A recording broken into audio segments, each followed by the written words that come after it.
Assalamualaikum warahmatullahi wabarakatuh. Selamat pagi, selamat siang, selamat sore, dan selamat malam bagi kita semua. Semoga kiranya kita semua sehat selalu. Pada bahasan kali ini, pada video ini kita akan membahas mengenai fenomena meteorologi maritim.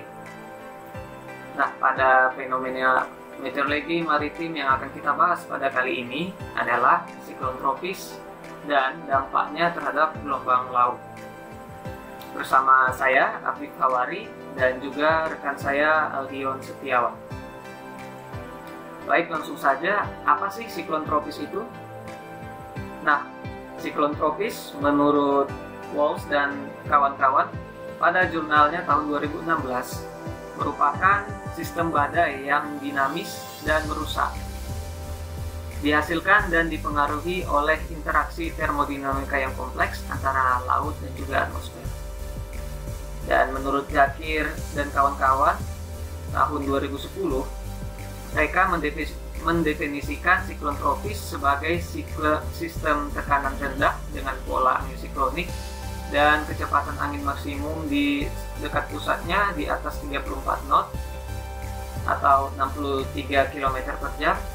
Dan umumnya sistem tekanan rendah ini terbentuk di perairan yang hangat. Dan dapat kita lihat pada animasi di samping berikut ini, yang merupakan animasi citra satelit yang menggambarkan pergerakan dari siklon tropis. Lalu, kondisi seperti apa yang dapat memicu terbentuknya siklon tropis tersebut?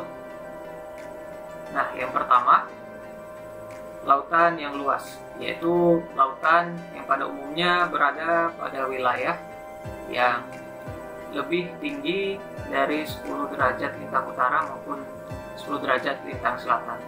Tetapi akhir-akhir ini pada beberapa kasus, siklon tropis juga dapat terjadi pada wilayah yang berada pada lintang yang lebih kecil dari 10 derajat lintang utara maupun lintang selatan. Seperti contohnya pada kasus siklon tropis Roja kemarin, yaitu siklon tropis Roja terjadi pada wilayah Nusa Tenggara Timur yang berada pada wilayah yang kurang dari 10 derajat lintang selatan maksud kami. Lalu wilayah dengan suhu muka laut yang hangat, di mana suhu muka laut lebih dari 26,5 derajat Celcius. Kemudian lapisan dekat permukaan sangat labil pada ketinggian 5 km. Lalu shear vertikal atau perubahan kecepatan angin terhadap ketinggiannya di antara lapisan permukaan dengan lapisan di atasnya ya ini sangat lemah. Kemudian berikutnya merupakan struktur dari siklon tropis. Menurut Frank tahun 1977. Nah, berikut merupakan struktur siklon tropis, yakni termasuk diantaranya ada eye atau mata siklon, eye wall, lalu rain bands, ada inflow, kemudian outflow pada lapisan atas, lalu cirrus shield, di mana eye merupakan mata sekaligus pusat siklon, yang mana pada wilayah ini kecepatan angin maupun kondisi gelombang perairan pada wilayah eye ini cukup tenang atau relatif tenang. Lalu pada eye wall sendiri, eye wall merupakan batas yang membatasi antara pusat siklon dengan luarnya. Lalu ada inflow dan outflow. Untuk inflow atau aliran masuk ini berada pada wilayah lapisan batas atau atmosfer bagian bawah. Pusaran masuk, kemudian pusaran masuk tersebut naik, kemudian terjadi outflow di lapisan atas atmosfer. Nah, dari outflow ini membentuk cirrus shield atau tameng berbentuk tameng dari awan cirrus atau awan tinggi. dan dari inflow ini membentuk konvergensi di lapisan bawah yang menyebabkan updraft yang membentuk rain bands, ya, berupa kumpulan dari awan-awan cumulonimbus yang dapat menyebabkan terjadinya hujan. Pada 1960-an, Herb Sapir dan Robert Simpson membuat klasifikasi untuk menghubungkan kerusakan yang diamati akibat dari siklon tropis, di mana kemudian sistem klasifikasi tersebut dikenal sebagai skala Sapir-Simpson. Lalu pada awal 2010, skala Sapir-Simpson ini diperbarui oleh NHC atau National Hurricane Center. Lalu yang terakhir pada bulan Maret 2012, kecepatan angin untuk badai kategori 3-5 diubah. Skala Sapir-Simpson diantaranya skala kategori 1, yakni pada kecepatan angin 119 hingga 153 km per jam,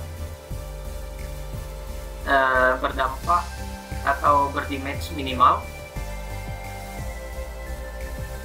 yakni mengakibatkan storm surge setinggi 4 hingga 5 feet di atas normal dan tidak berdampak langsung terhadap bangunan di sekitar. Lalu kemudian skala 2 atau dengan kecepatan angin 154 hingga 177 km per jam atau dengan dalam knot, yakni 83 hingga 95 knot, memiliki damage atau berdampak moderate, yakni berdampak pada storm surge dengan ketinggian 6 hingga 8 feet dari kondisi normalnya dan berdampak minor pada bangunan di sekitar. Kemudian skala 3 yaitu skala ekstensif dengan kecepatan angin 178 hingga 209 km per jam atau 96 hingga 112 knot, yakni berdampak cukup besar dengan storm surge 9 hingga 12 feet dari kondisi normalnya. Kemudian skala 4 atau skala ekstrim dengan kecepatan angin 210 hingga 249 km per jam dengan skala knotnya 113 hingga 136 knot. Ini memiliki dampak yang sangat destruktif dengan storm surge 13 hingga 18 feet dari kondisi normalnya. Lalu pada skala yang paling ekstrim, yakni pada skala katastrofik atau skala 5 dengan kecepatan angin lebih besar dari 250 km per jam atau dalam skala knotnya, yakni pada kecepatan angin 137 knot lebih besar dari 137 knot maksud kami, dengan dampak storm surge-nya bisa mengakibatkan storm surge lebih tinggi dari 18 feet dari kondisi normalnya dan sangat berdampak merusak terhadap bangunan-bangunan di sekitar terdampak siklon tropis. Untuk contoh-contoh siklon tropis yang terjadi, yakni pada skala 1 pernah terjadi pada siklon tropis Irene tahun 1999 dan siklon Ellison tahun 95, dan pada skala 2 yakni siklon tropis Bonnie 1998, dan pada skala 3 itu siklon tropis Kate tahun 2000 dan siklon tropis Fran tahun 96. Lalu pada skala ekstrim atau skala 4 itu siklon tropis Andrew tahun 92, dan pada skala 5 pernah terjadi yakni pada siklon tropis Camille pada 1969. Lalu apa sih aspek yang paling berbahaya dari siklon tropis terhadap aktivitas maritim? Yang pertama, di pelabuhan dampak yang paling berbahaya terhadap wilayah pelabuhan, yaitu terjadinya storm surge atau gelombang akibat badai, lalu kecepatan angin yang tinggi yang dapat menyebabkan porak-porandanya suatu pelabuhan. Lalu kemudian di lautan, aspek yang paling berbahayanya diantaranya tinggi gelombang laut, lalu kecepatan angin yang tinggi yang dapat mengakibatkan terbaliknya atau rusaknya kapal. Lalu selanjutnya monitoring siklon tropis pada aktivitas maritim. Apa-apa saja. Nah, untuk di pelabuhan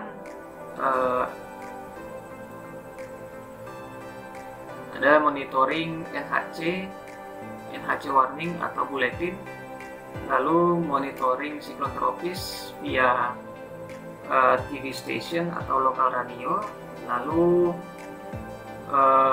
monitoring siklon dari Coast Guard atau penjaga pantai dan Port Authority atau pegawai pelabuhan, lalu monitoring siklon tropis via internet.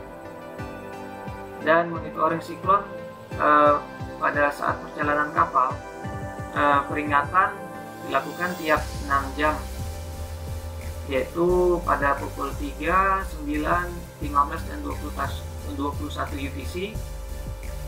Ini dari National Hurricane Center atau NHC yang disampaikan via NAVTEX, Safety Net,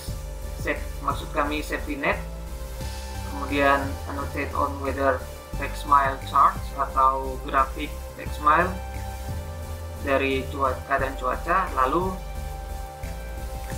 private weather routing companies, dan via email list server dari National Hurricane Center. Kemudian selanjutnya mengenai dampak dari siklon tropis terhadap tinggi gelombang laut akan dijelaskan oleh saya, Dian Setiawan. Baiklah, sebelum kita masuk ke tahap selanjutnya mengenai dampak siklon tropis terhadap gelombang laut, baiknya kita mengetahui terlebih dahulu apa itu definisi gelombang laut secara umum. Gelombang laut atau ombak adalah gerakan atau gelagat air yang disebabkan oleh angin yang bertiup di daerah tersebut. Yang dimaksud dengan tinggi gelombang ialah jarak vertikal lurus antara puncak gelombang dengan lembah gelombang. Sedangkan periode gelombang ialah jarak waktu dalam satuan detik antara dua puncak gelombang yang berurutan. Selanjutnya kita masuk ke pembentukan gelombang. Gelombang sendiri merupakan energi yang dipindahkan ke air laut. Tampak dari gambar di samping, angin berhembus di atas permukaan air laut dan menimbun massa air laut sehingga membentuk suatu gunungan air yang kita kenal dengan gelombang. Apabila makin kencang angin bertiup, maka makin besar atau makin tinggi pula gelombang yang akan terbentuk. Dan semakin luas daerah yang dipengaruhi oleh tiupan angin atau fetch, maka makin besar atau makin tinggi gelombang yang terbentuk. Serta makin lama suatu angin berhembus di suatu wilayah, maka makin besar dan tinggi pula gelombang yang terbentuk. Terlihat seperti gambar di samping, angin merupakan faktor utama pembentuk suatu gelombang. Apabila angin tersebut berhembus di atas permukaan laut, maka akan mempengaruhi bentuk dan tinggi gelombang yang ada. Oke, selanjutnya setelah kita mengetahui dasar-dasar mengenai pengertian gelombang, di sini saya akan menjelaskan sedikit mengenai fenomena yang akan terbentuk terkait dengan adanya tropical cyclone. Yang pertama yaitu storm surge. Storm surge adalah air yang didorong ke arah pantai oleh kekuatan angin yang berputar di sekitar badai. Angin ini menyatu dengan normal tide atau pasang surut yang normal untuk membentuk suatu storm tide hurricane yang dapat meningkatkan ketinggian air laut hingga mencapai 4,5 meter atau lebih. Selanjutnya itu adalah banjir. Banjir ini dalam keadaan storm tide dan angin yang kencang. Tropical cyclone membawa hujan lebat dan banjir ke area ini. Setelah itu angin pun menghilang dan banjir akan bertahan dalam beberapa hari. Banjir tersebut mungkin akan menghancurkan beberapa daerah di sekitarnya serta seperti daerah peternakan, daerah pemukiman, infrastruktur, dan menghanyutkan beberapa orang yang terbawa oleh air. Selanjutnya itu kita masuk ke flash flooding atau banjir bandang. Flash flooding adalah peristiwa yang terjadi dengan cepat. IP banjir ini bisa terjadi dalam beberapa menit maupun jam tergantung dari curah hujan yang turun.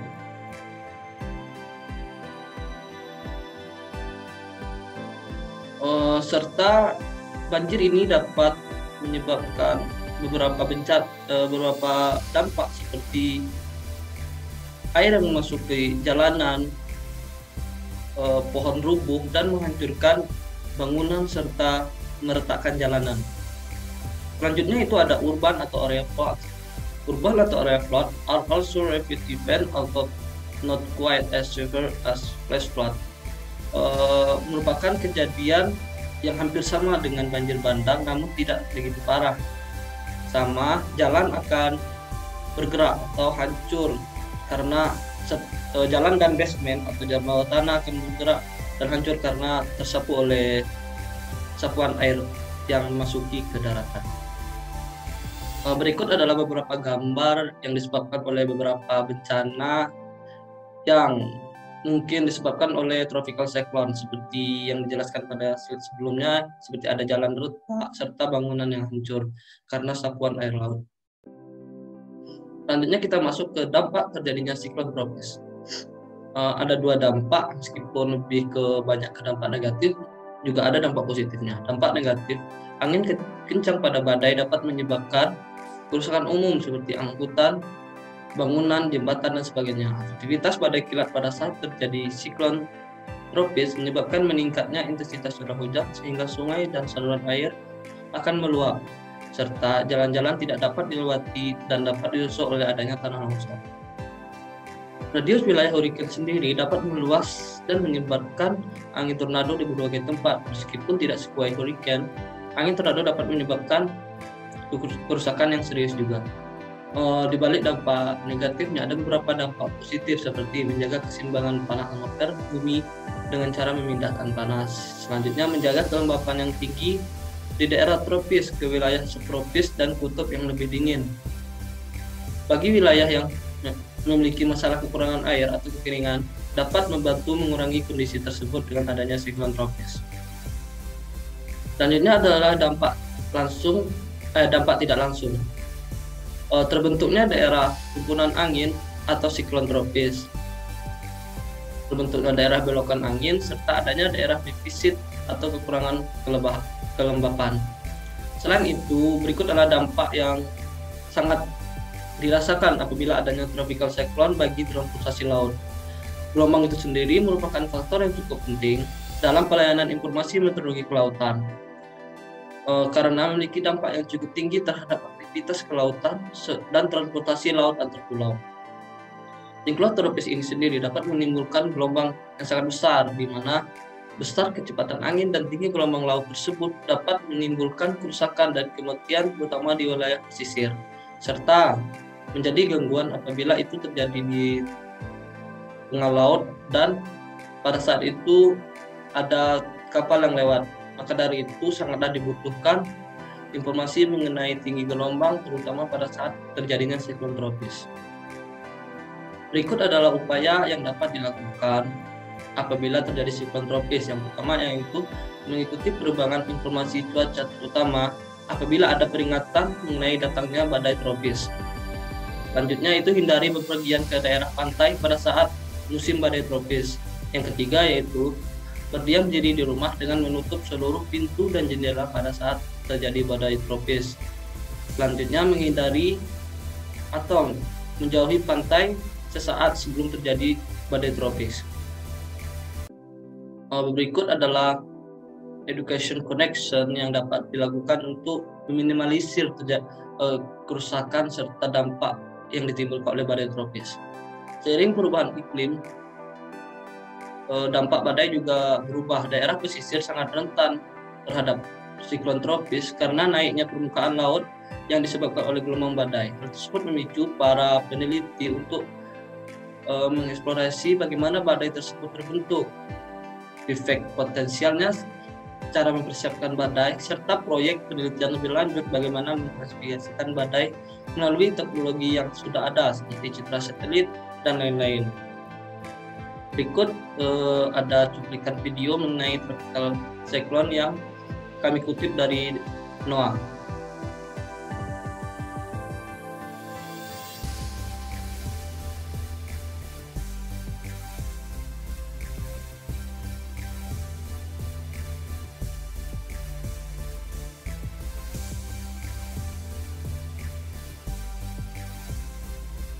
Lihat pada gambar, angin kencang menyebabkan tinggi gelombang serta pohon-pohon yang berhembusan.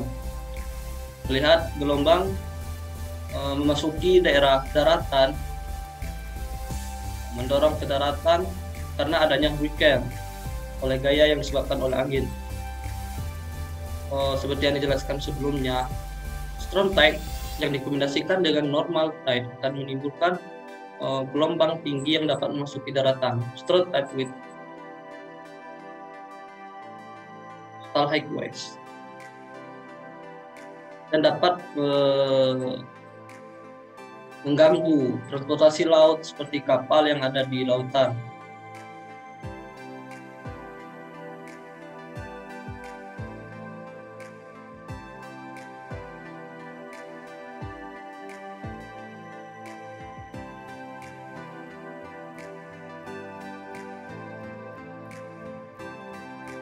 Terlihat banjir yang memasuki daratan apabila angin maupun hujan sudah reda karena tropical cyclone tersebut.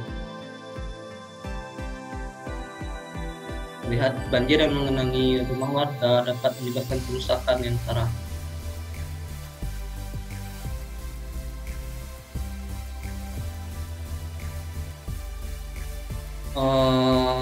Selanjutnya ada sedikit